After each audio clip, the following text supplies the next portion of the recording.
The notification was a tiny, soundless flash on my phone screen, a single blue heart reacting to a post. It was from my sister, Angela, and it was on a photo I had not taken of an event I had not attended, a photo of my daughter, Ilara, in a white dress. Not the white dress, the one hanging in my guest room, the one we'd spent 8 months designing with its Venetian lace and whisper-thin sleeves. This was a simple knee-length shift, and she was holding the hand of a man who was not David. My thumb hovered over the screen, the kitchen around me, the epicenter of 18 months of planning, walls plastered with vendor contracts, fabric swatches, and seating chart iterations, seemed to tilt. The hum of the refrigerator grew deafening. I could smell the coffee I'd just brewed, a rich, bitter scent that suddenly felt nauseating. I clicked. The image expanded. Ilara. My beautiful girl. She was smiling, but it wasn't her radiant, full-cheeked grin. It was something smaller, private, her head tilted toward the man beside her, Matteo. His name came to me with a cold, sickening certainty. Matteo, her friend from the art collective. Matteo, who I'd met once at a noisy gallery opening and who had shaken my hand with paint-stained fingers. Matteo, who was not her fiancé. The caption, written by my sister, screamed in cheerful, oblivious caps, "Congratulations to my beautiful niece and her new husband, Matteo! A surprise courthouse wedding. So romantic. Love you both." The date on the post was 3 weeks old. 3 weeks. For a full minute, I simply stood there, the phone a cold, dead weight in my hand. I heard the distant chatter of the morning news from the living room TV. I saw the binder open on the kitchen table to next month's schedule, final gown fitting, catering tasting, band rehearsal. I saw the vase of peonies, Ilara's favorite, that I bought every week to brighten the house for our planning sessions. The disconnect was absolute, a chasm between two realities. In one, I was a mother deep in the joyful, stressful throes of crafting her only daughter's dream wedding. In the other, I was a fool, a ghost, a woman staring at a photograph of a completed marriage she knew nothing about. A sound escaped me, not a sob, but a short, sharp exhale, as if I'd been punched in the sternum. This was how it began, not with a confrontation or a tearful confession, but with a silent digital reveal on a sunny Tuesday morning, surrounded by the detailed evidence of my own blindness. Before that moment, my life had a singular, beautiful focus, Ilara's wedding to David. It was more than an event, it was a culmination. My daughter, my bright, creative Ilara, had found stability, love, and a future with a wonderful man. David was an architect, kind-eyed, solid. He called me Mrs. Almeida for the first year until I finally told him, "Stephen, for heaven's sakes, I've seen you eat 3 plates of my lasagna. It's Rosa." He came from a good family. He loved my daughter with a quiet, steady certainty, and when he asked for her hand in my living room, his voice trembling just slightly, I felt a profound relief. She would be safe. She would be happy. Planning the wedding was my love language. Ilara was busy building her graphic design business, and David was swamped with a new project. "Ilara, you have the eye for this, Mom," she said, squeezing my hands. "Just don't go too overboard, okay?" But going overboard was my specialty. It was how I showed care.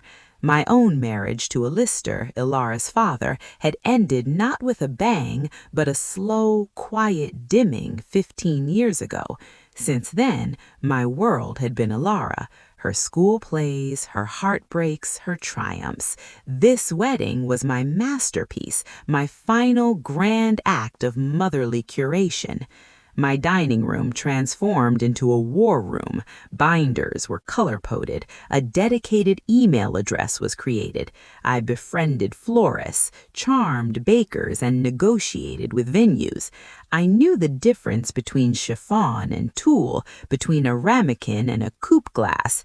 I spent hours with Alara and David sampling cakes. She loved lemon, raspberry. He preferred chocolate ganache. We chose a tiered combination, debating playlists and folding tiny, perfect origami cranes for the centerpieces, a symbol of peace and longevity. Ilara would often rest her head on my shoulder during these sessions, sighing, "I don't know what I'd do without you, Mom." Those words were my fuel.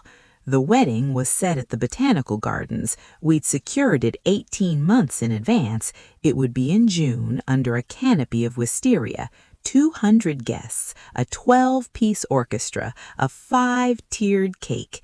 It was elaborate, yes, but every detail felt infused with meaning, with my love for her. I had dipped into my savings, my retirement fund, to make up the difference between their budget and the dream. I didn't tell them the full extent. It was my gift, my investment in her joyful future. The only shadow, a tiny one I brushed aside, was Alara's occasional distance. Sometimes during our planning calls, her responses were vague. "Whatever you think is best, Mom." She missed a few vendor meetings, citing work deadlines. Once, when I showed her the final design for the invitations, she just stared at them and said, "They're a lot." I'd laughed it off. Cold feet, pre-wedding jitters. I remembered my own fleeting doubts before marrying a lister. It was normal. And there was David, always patient, always smiling. "She's just stressed, Rosa," he'd say, handing me a cup of tea. "She appreciates everything you're doing. We both do." I believed him. I believed in the world we were building together, one stamped envelope, one silk ribbon at a time. I believed the exhaustion I felt was the good kind, the kind that comes from building happiness. The first clue, the real one, wasn't a clue at the time. It was 6 weeks before the phone notification. Ilara came over for dinner, just the two of us. She was quieter than usual, pushing her food around her plate. Then she looked at me, her eyes searching my face. "Mom," she said, her voice unusually soft, "what would you say if I told you I wasn't sure?" My fork paused.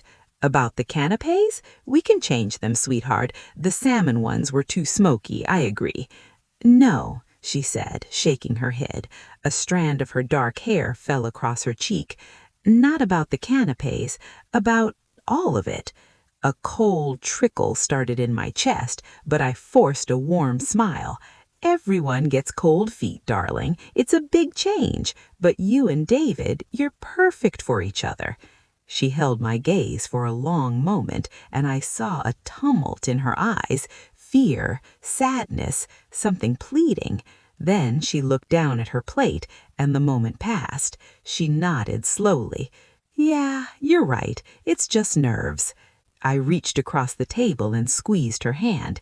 "It's going to be the most beautiful day of your life." She squeezed back, but her hand felt limp. She left early that night, citing a headache. I stood at the window watching her car's taillights disappear, a vague unease settling in my stomach. I told myself it was just maternal worry. I poured myself another glass of wine and opened the binder to the floral arrangements, losing myself in the safety of peonies and garden roses. The days after that dinner carried on, filled with the minutiae of creation. The unease I felt was buried under a mountain of decisions. Did we want gold-rimmed glassware or platinum? Should the choir sing during the ceremony or only at the entrance? Alara's engagement seemed to settle back into its normal rhythm. She sent me links to rustic-looking wedding arches she liked, which didn't match the elegant garden theme at all, but I just chuckled and filed them away as a passing whim. She was an artist, after all. They had flights of fancy. Then, 3 weeks before the social media post, the RSVP deadline passed. I sat at my desk with David, tallying the final numbers for the caterer. My phone buzzed. A text from Alara. "Mom, have you heard from Uncle Greg?" I typed back. "No, sweetie, did he not RSVP?" "Just wondering. Also, can we talk about the guest list? Maybe trim it a bit?" I frowned, showing the phone to David. He looked puzzled. "Trim it? We just gave the final count. The deposits are based on this." I called her. She answered on the fourth ring, her voice muffled as if she were in a wind tunnel. "Hi, Mom." "Honey, what's this about trimming the list? We're past the deadline. Is everything okay?" "Yeah, it feels so huge, so many people. Couldn't it be more intimate?" "Alara, we've been planning this for a year and a half. The contracts are signed. The seats are paid for. This is your dream wedding." A long pause. I could hear traffic in the background. "Right," she said, her voice flat. "My dream." "Is this about money? Because you don't need to worry about that. I've got it covered." "It's not about money," she said, quickly, too quickly. "Forget I said anything. It'll be fine. I've got to go. A client's here." She hung up. David placed a reassuring hand on my shoulder. "She's just overwhelmed. It's a lot of pressure." But the seed was planted. For the first time, I didn't just dismiss her behavior as nerves. I replayed her tone, not anxious but resigned, not excited but detached. I opened my laptop and, with a feeling of faint foolishness, did something I'd never done before. I looked at Mateo's Instagram profile.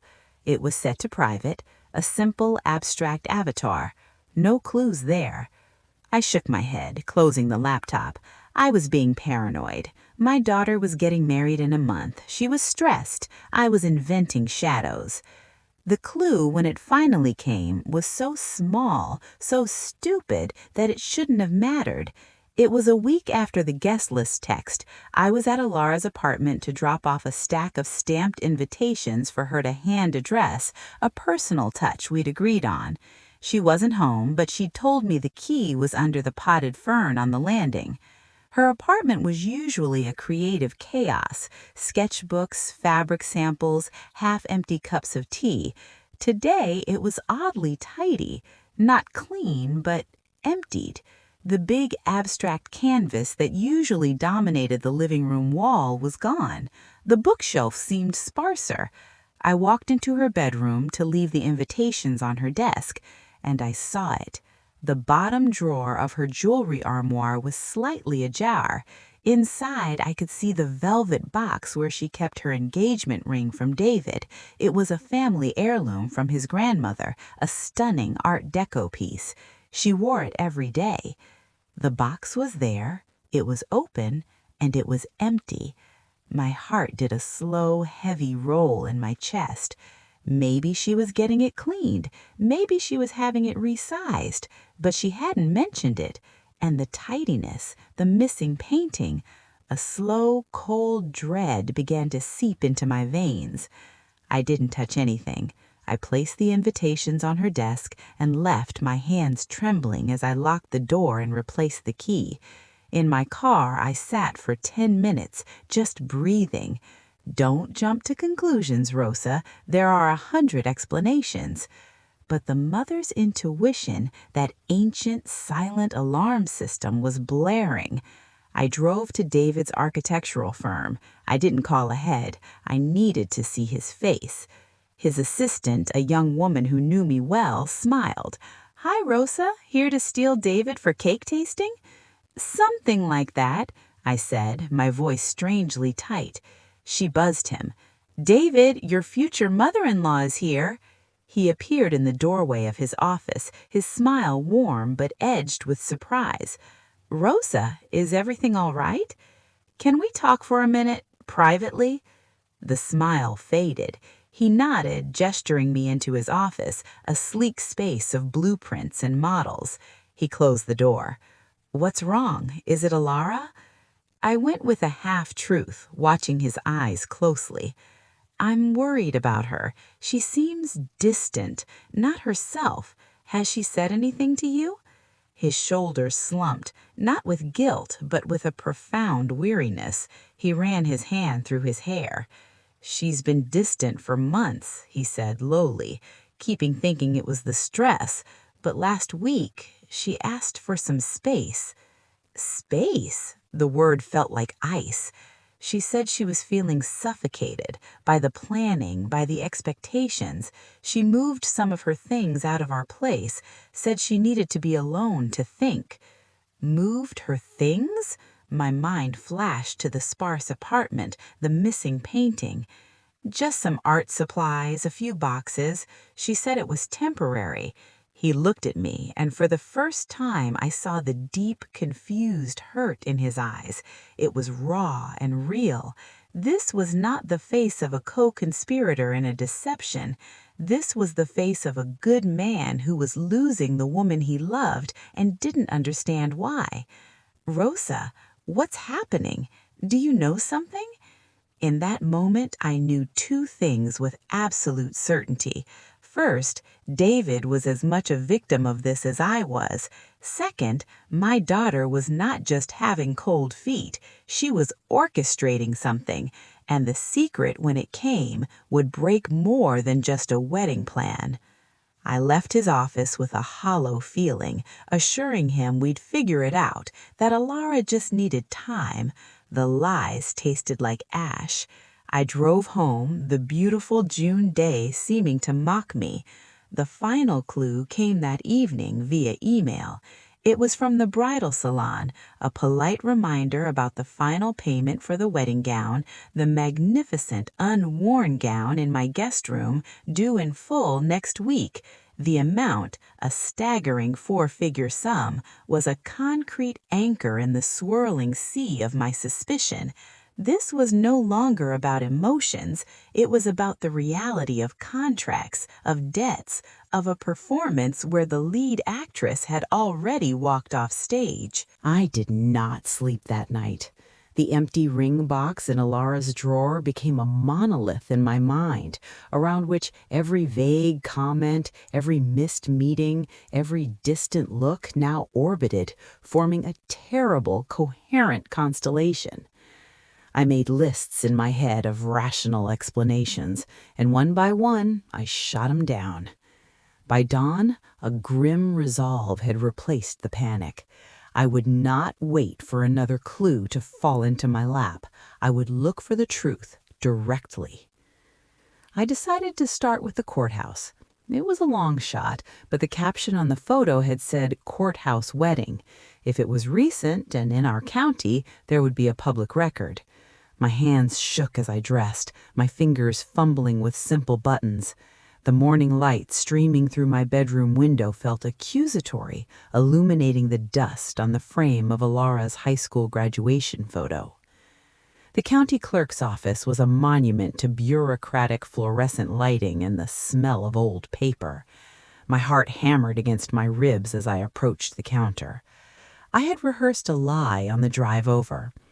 "I'm here to get a copy of my daughter's marriage license," I said to the woman behind the glass, my voice surprisingly steady.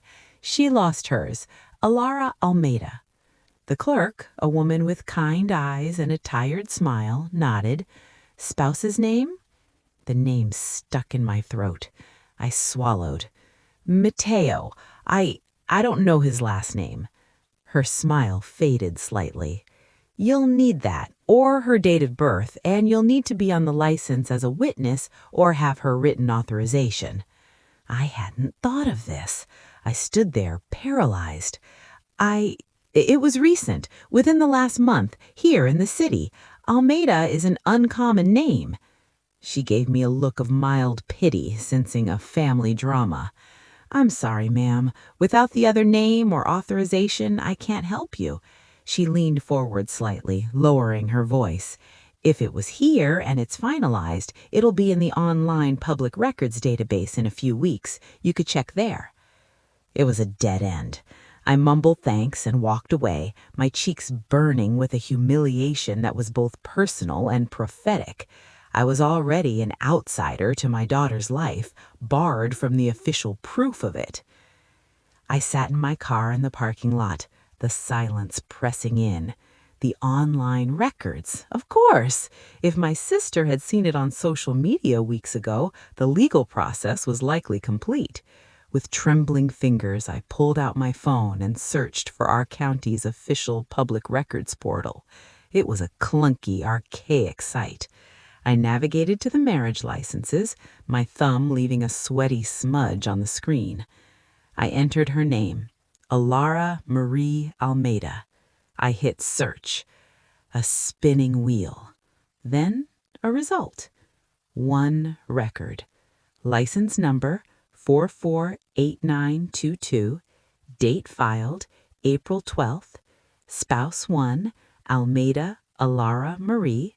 Spouse 2, Reyes Mateo Javier. Date of ceremony April 12th. Officiant Judge Evelyn M. Walsh. Status certified. The world shrank to the pixels on my screen. April 12th, over 5 weeks ago. 5 weeks!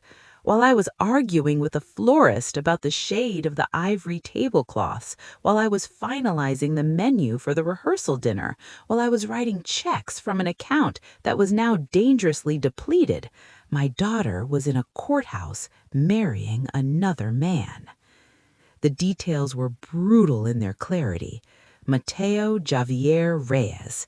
It was real, it was legal, it was done. A sound, part gasp, part moan, escaped me. I dropped the phone onto the passenger seat as if it had burned me. I stared straight ahead through the windshield, seeing nothing. The betrayal wasn't in the marriage itself, though that was a canyon of pain. It was in the 18-month parallel life. It was in every smile she'd faked, every detail she'd let me agonize over, every dollar she'd watched me spend, all while holding this secret. The humiliation was total, a tsunami washing over me, scouring away my identity as a mother, a planner, a trusted confidant, and leaving behind the raw, stupid fool. I don't know how long I sat there. Eventually, a cold, sharp anger began to pierce the numbness. It was a clean pain, better than the suffocating ache. She did this. She made these choices. And David, poor, kind David. I picked up my phone again. I didn't call Alara. What was there to say that this record didn't scream? Instead, I called David. He answered on the first ring, hope and anxiety warring in his voice. "Rosa, any news?" "David," I said, my voice a dry rustle. I cleared my throat. "David, you need to come over now. Don't go to work. Come to my house." "What is it? You're scaring me." "Just come, please." I hung up. The drive home was a blur. When I walked back into my kitchen, the wedding war room seemed like a museum exhibit of my own naivety. I didn't tear anything down. I just sat at the table, the public record page open on my laptop, and waited. David arrived 20 minutes later, his face pale. "For God's sake, what is going on?" I didn't speak. I simply turned the laptop screen toward him. I watched his face as he read it. The confusion, the slow dawning, the collapse. His strong, capable hands, the hands that drafted buildings, went limp at his sides. He staggered back a step, reaching for a chair to steady himself. He made no sound. The silence in the room was louder than any scream. When he finally looked at me, his eyes were those of a shattered man. "She's been married for over a month," he whispered. I nodded, my own tears finally spilling over, hot and silent. "To Mateo," he said the name like it was a foreign, poisonous word. "All this time? The planning? With you? With me?" He put his head in his hands, his shoulders shaking. "Why? Why wouldn't she just tell me?" That was the question, wasn't it? The why that burned hotter than the what. Was she a coward? Was she cruel? Was she so trapped by the elaborate fantasy I'd helped build that she saw no escape other than a secret, desperate act? The doorbell rang, a cheerful, normal sound that was obscene in the context of our devastation. We both flinched. I walked to the door, moving like a marionette. It was a delivery man with a large, flat cardboard box. "Sign here, please." I scribbled my name. He handed me the box. The return label was from the stationer. It was the wedding invitations, 200 of them. Beautiful, heavy cardstock, engraved with the names Alara Almeida and David Chen, the date, the location of the botanical garden. A lie, printed in elegant script, the final physical weight of the deception. I carried the box into the kitchen and set it on the table in front of David. He stared at it, then let out a single harsh, broken laugh that dissolved into a sob. The discovery was complete. The truth was in the public record, in the empty ring box, in the paid-for invitations, and in the devastated face of the good man my daughter had pledged to marry in one life while secretly building another. The betrayal was no longer a suspicion. It was the air we were breathing, and it was toxic. David left my house an hour later, a ghost of the man who had entered. He refused to let me drive him, muttering something about needing air, needing to walk. I watched him disappear down the street, his posture defeated, and I felt a secondary wave of anguish for him. This was not just my disaster, it was his, and he had been kinder, more trusting than I. The silence after he left was profound. The wedding binders grinned up at me from the table, their colorful tabs now seeming garish and absurd. The box of invitations was a monolith of waste. I felt the urge to sweep it all into the trash, to set a match to it, to enact some grand, destructive purge. But I didn't. The cold, sharp anger that had surfaced in the car was hardening into something else, a clear, determined resolve. This was a mess of colossal proportions, emotional, social, and financial, and I would be the one to clean it up. Not as a heartbroken mother, but as the project manager I had become. My first action was not emotional, it was logistical. I opened my master planning binder to the contacts tab. I started a new list on a fresh sheet of paper titled in all caps, "Cancellations." I began making calls. My voice, to my own surprise, was steady, polite, and final. "Hello, this is Rosa Almeida. I'm calling regarding the Chen Almeida wedding on June 15th. I need to cancel." "Yes, entirely. I understand the cancellation policy. Please send the final invoice noting the cancellation to my email. Thank you." I called the venue, the caterer, the florist, the bakery, the band, the photographer, the linen company, the rental company for the chairs, glassware, the tent. With each call, a piece of the beautiful imaginary future disintegrated. Some vendors were sympathetic, hearing the iron control in my voice and sensing a tragedy. Others were brisk, businesslike, immediately quoting the non-refundable clauses. I took notes on each call. Deposit forfeited, $2,000. 50% charge due, $1,500.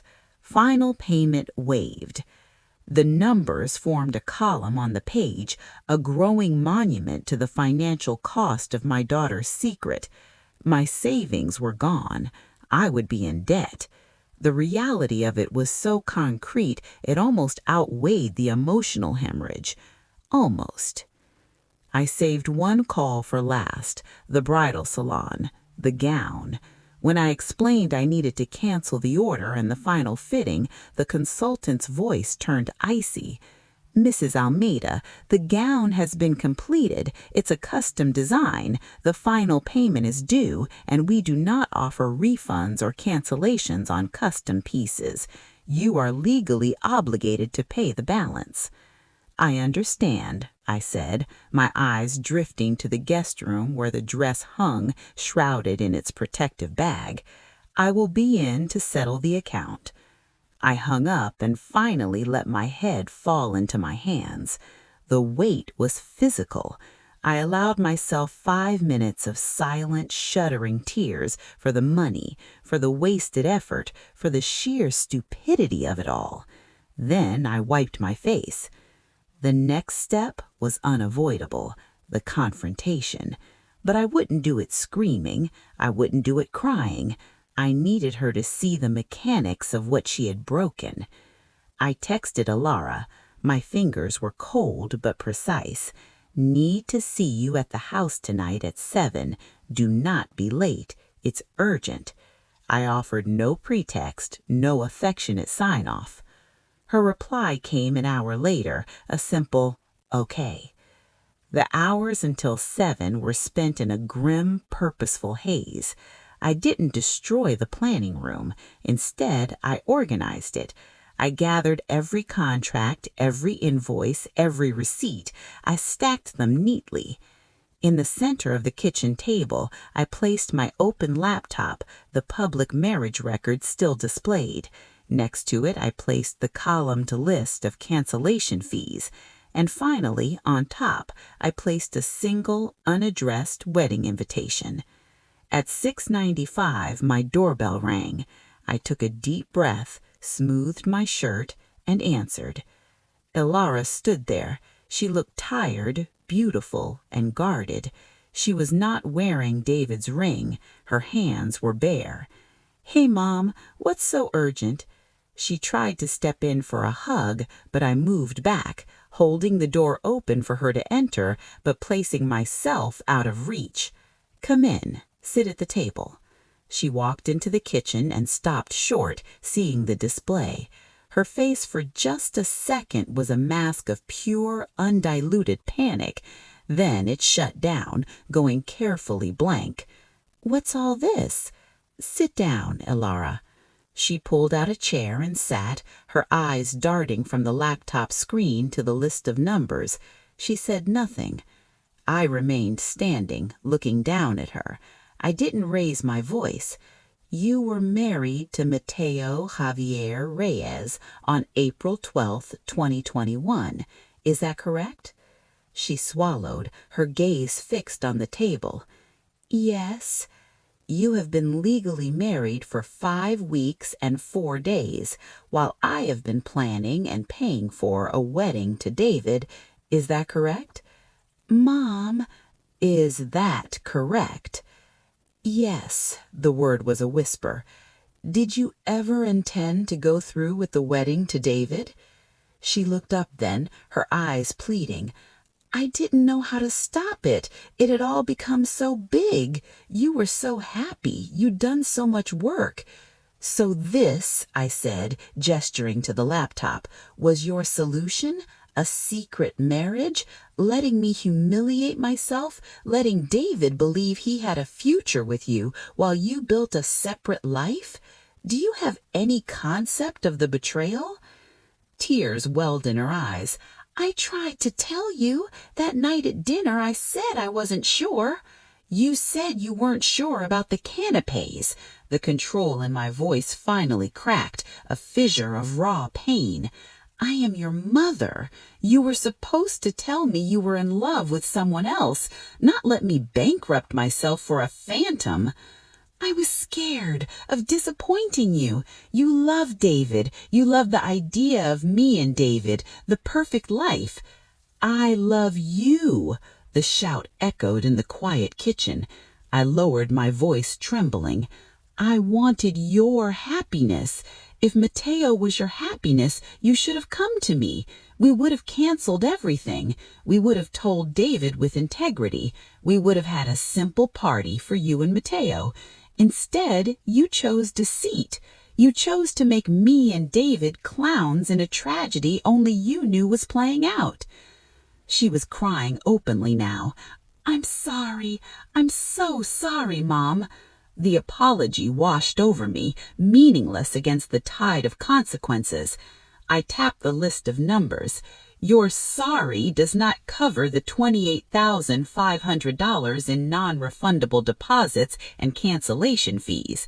Your sorry does not give David back the last year of his life he spent building a future with a ghost. Your sorry does not repair my trust. I picked up the single wedding invitation and held it out to her.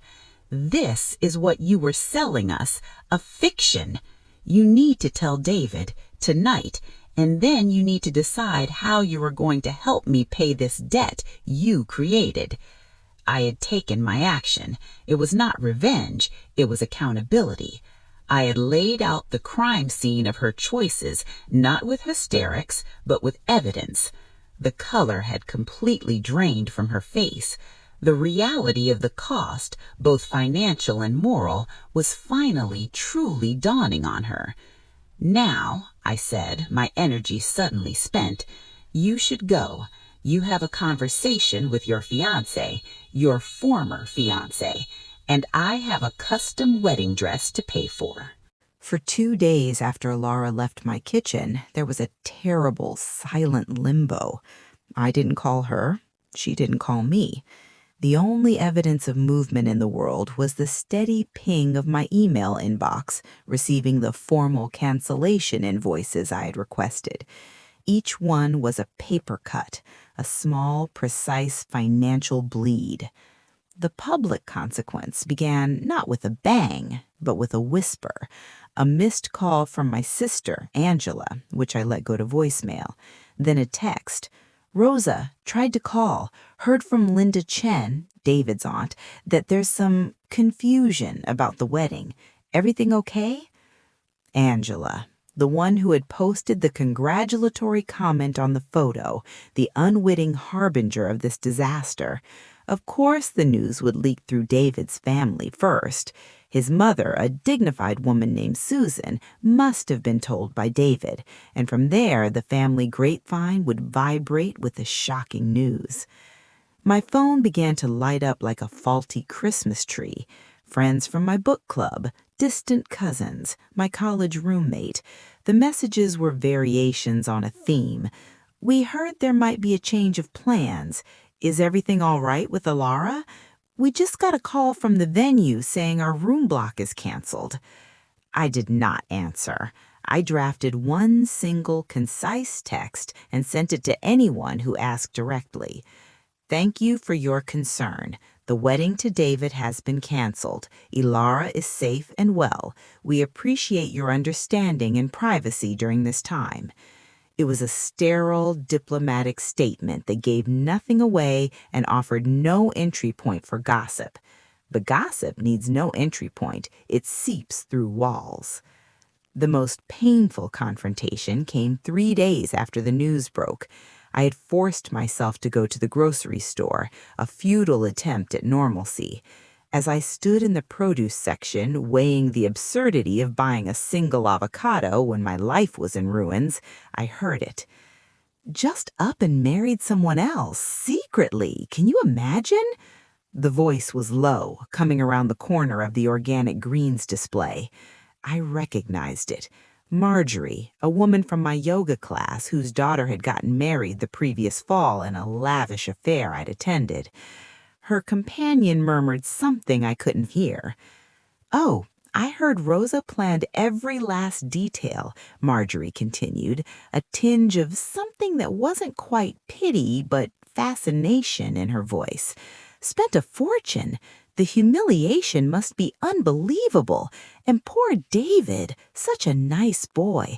I always thought Alara was a bit whimsical for him. I stood frozen, my hand clenched around the avocado. The fluorescent lights hummed. I felt exposed, as if my skin had been peeled back and my raw, humiliated core was on display for the casual evaluation of acquaintances in the grocery aisle. This was the consequence. I was no longer Rosa. I was that mother, the subject of a sad, juicy story to be discussed over kale salads.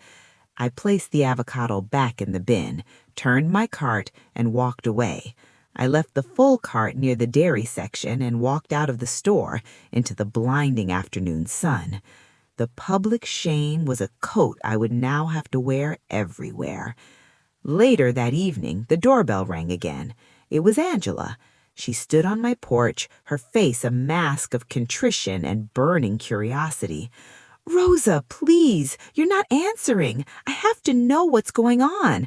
I feel terrible. I posted that comment. I had no idea." I let her in. She babbled as she followed me to the kitchen, which was still, despite my efforts, a shrine to the canceled event. "Linda Chen called me. She was practically in tears for David. She said Alara was already married to some artist. Rosa, why didn't you say something?" I turned to face her, exhausted. What was I supposed to say, Angela? Guess what my daughter did? I was dealing with the fact that my life had been built on a lie for 18 months. I was canceling vendors and figuring out how to pay for a wedding that never was. I didn't have a press release prepared. But how could she do this? To you, to David? Angela's eyes were wide with scandalized horror that beneath the sisterly concern held a glint of thrill. It was the best drama to hit our family in years. "That is a question for her," I said flatly. "She made her choices. Now we all live with the consequences." "Everyone is talking about it, Rosa." "I know," I said, my voice quiet. "I heard Marjorie Benton discussing my humiliation in the produce section today." Angela had the decency to look ashamed. "Oh, honey."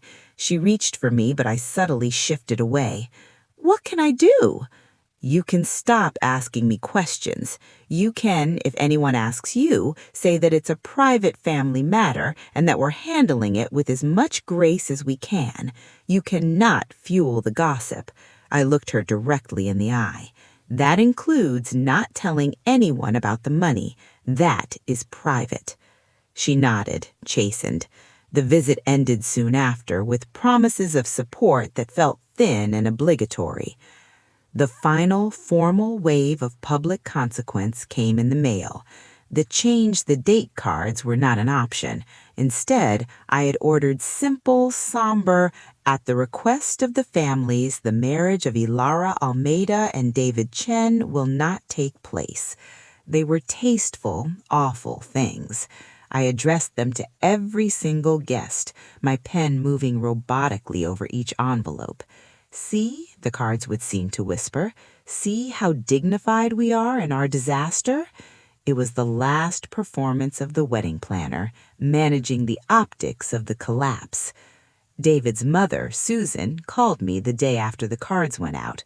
Her voice was strained but kind. "Rosa, I am so sorry, for you and for David.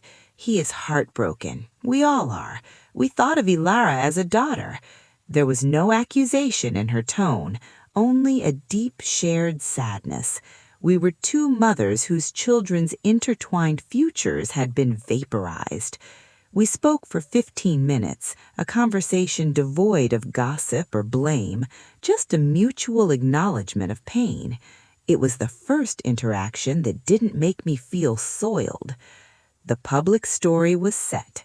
A whirlwind secret romance, a jilted good man, a humiliated mother, a canceled spectacle.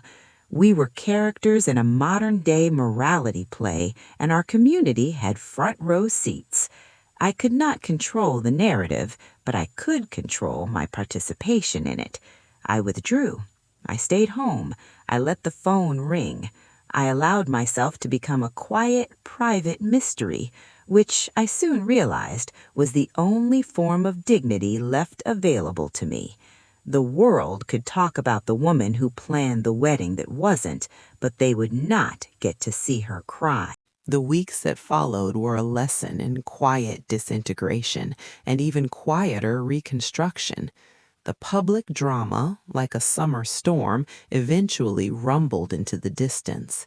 People stopped calling. The cards stopped arriving. The story of the canceled wedding was replaced by newer gossip. I was grateful for the obscurity, even as it felt like being erased. The first step of healing was, paradoxically, an act of surrender. I had to face the physical monument to my folly, the wedding dress. One afternoon, I walked into the guest room and unzipped the garment bag. The gown sighed as it breathed air for the first time since its delivery. It was breathtakingly beautiful. The lace was a masterpiece, the silk lining whisper soft. I did not cry. I simply took it off the hanger, carefully folded it into a large box, and drove to the bridal salon.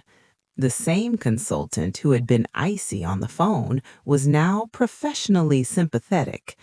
"It's a shame," she said, her fingers brushing the lace. "Such a beautiful piece. We could try to sell it on consignment, but custom gowns, it's difficult." "I understand," I said. "I'm not here to sell it. I'm here to pay the balance." I handed her my check, the last large sum from my depleted savings account. It was the cost of the lesson. As she processed the payment, she looked at me. "If you don't mind me asking, what will you do with it?" I hadn't thought about it until that moment, but the answer came clearly. "I think I'll donate it to one of those organizations that provides gowns for stillborn babies' photography or for terminal patients' final portraits." The words felt right. To transform this symbol of a broken beginning into a garment for a dignified, peaceful end. It was a form of alchemy. The consultant's eyes glistened. "That's a beautiful idea. I can recommend a place." Leaving the dress there felt like laying down a heavy burden. I hadn't forgiven, but I had begun to let go. The financial reckoning was next. I sat down with all the cancellation invoices and my bank statements. The total debt was a hard, cold number. I created a strict budget, cutting out every non-essential expense. I considered picking up freelance administrative work. The process was grim, but it was also clean. It was math. It was a problem I could solve, unlike the mystery of my daughter's heart. Ilara and I existed in a fragile, silent detente. She had, as I demanded, told David everything. He had, I heard through the thin veil of mutual acquaintances, moved to another city for a job opportunity, a clean break. Ilara and Mateo rented a small loft in a less fashionable part of town. She did not ask me to see it. Our first contact came via email, weeks after the confrontation. It contained a PDF document and a short note. "Mom, I know it doesn't cover everything, but it's a start. -E." The document was a notarized repayment plan. She and Mateo pledged to send me $500 a month until the total debt from the canceled wedding was repaid. It would take years. It was not about the money. The money was gone. It was about the acknowledgement, the assumption of responsibility. I wrote back one word: acknowledged. Then, one rainy Thursday afternoon, she showed up at my door. No call. She was alone, holding a brown paper bag, wet with drizzle. She looked older. "Can I come in?" she asked, her voice tentative. I stepped aside. In the kitchen, she pulled two small cartons from the bag. "I brought you soup from that place you like, chicken and rice." It was such a small, ordinary gesture, a daughter bringing soup to her mother. The normalcy of it was almost more disorienting than the drama. We sat at the table, the same table where I'd laid out the evidence of her betrayal, and ate soup in silence for a few minutes. "I'm not going to say I'm sorry again," she finally said, not looking at me. "The words don't mean anything anymore. I need you to know I see it. I see the cost. I see what I took from you. Not just the money, your trust, your joy, your confidence in me." I put my spoon down. "Why, Ilara?" The real why, not that you were scared of me." She stared into her soup, her brow furrowed as if searching for the truth in the steam. "I was scared of disappointing you, yes, but it was more than that. I was scared of the life that wedding represented. The perfect garden, the perfect dress, the perfect husband. It felt like a script I hadn't written. With Mateo, it's messy. It's our art, our chaotic schedule, our doubts. It's real. And I chose the real, messy thing, but I was too much of a coward to choose it honestly. I thought I could have both, the safety of your dream for me and the truth of my own for a little while. I thought I could find a way to let the wedding fall apart naturally without me being the villain. I was selfish, and I was a coward." It was the most honest thing she had said to me in years. There was no self-pity in it, just a bleak assessment. I saw her then not as my treacherous daughter, but as a young woman who had been paralyzed between her own desires and the weight of my expectations. It didn't excuse the deceit, but it humanized it. "You should have trusted me," I said, my voice thick. "You should have trusted that your happiness was more important to me than any party." "I know that now," she whispered. "I think I always knew it. I just didn't trust myself to believe my happiness was valid if it didn't look like yours." The healing did not happen in that moment. There was no embrace, no magical reconciliation, but a door that had been slammed shut and bolted was now perhaps unlocked. We finished our soup. She washed the bowls. Before she left, she paused at the door. "The dress, what did you do with it?"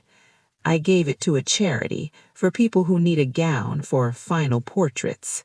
She absorbed this, a flicker of pain crossing her face, then a slow nod of understanding. "That's good." A pause. "I'd like to see you again, maybe just for coffee. No expectations." I nodded. "Okay, you can call." After she left, I did not feel elated. I felt weary and sad and slightly more whole than I had been before. The wound was still there, but it was no longer infected with rage. It was just a scar, forming. Healing is not the absence of pain, but the integration of it into your story. My story was no longer just about a mother who planned a wedding. It was about a woman who survived the collapse of a dream she built and who was slowly, cautiously learning to build again, this time without a blueprint. The peonies on my kitchen windowsill finally wilted. I did not replace them. Instead, I bought a small pot of rosemary, hardy, fragrant, useful, a plant for survival, not for show. It feels like a fitting change. It has been 6 months now. The debt is being paid, month by month, a silent electronic whisper of a lesson learned. Ilara and I have coffee sometimes. It is stilted, careful. We talk about her work, about the news, about the rosemary plant. We do not talk about the wedding, or David, or the 18 months of shared fiction. That land is still too mined with sorrow and shame. But we show up. We sit at the same table. That, I have come to understand, is where rebuilding begins, in the simple, courageous act of showing up. I cleared out the dining room last weekend. I took down the color-coded binders, the fabric swatches, the sketches of table settings. I didn't burn them. I put them in a single storage box, taped it shut, and labeled it with just the year. I placed it on a high shelf in the garage. It is a part of my history, but it does not get to define my present. The greatest surprise in all of this was not the betrayal, nor the debt. It was the quiet that followed, the silence I so feared, the end of the planning, the end of the constant forward momentum toward a beautiful goal has not been empty. It has been full, full of my own thoughts for the first time in years, full of the small sounds of my own house, the clock ticking, the kettle whistling, the rain against the window. I am learning slowly to be Rosa again, not just Ilara's mother, the wedding planner, the architect of a future that belonged to someone else, just Rosa. I think about David often. I hope he is healing in his new city. I hope he finds a love that is honest and true. I owe him a kind of peace I can never give, so I send it out into the world for him, silently, hoping it finds its way. And what did I learn? Oh, so many hard, glittering shards of truth. I learned that love, when it becomes control, even control disguised as devotion, builds prisons, not futures. I wanted to give my daughter the world, but I failed to ask her what world she wanted to live in. I learned that dignity is not the absence of humiliation, but how you conduct yourself while you are neck deep in it. It is in the polite call to the caterer, the somber cancellation card, the refusal to scream in the grocery store. It is in choosing to heal quietly rather than perform your pain loudly.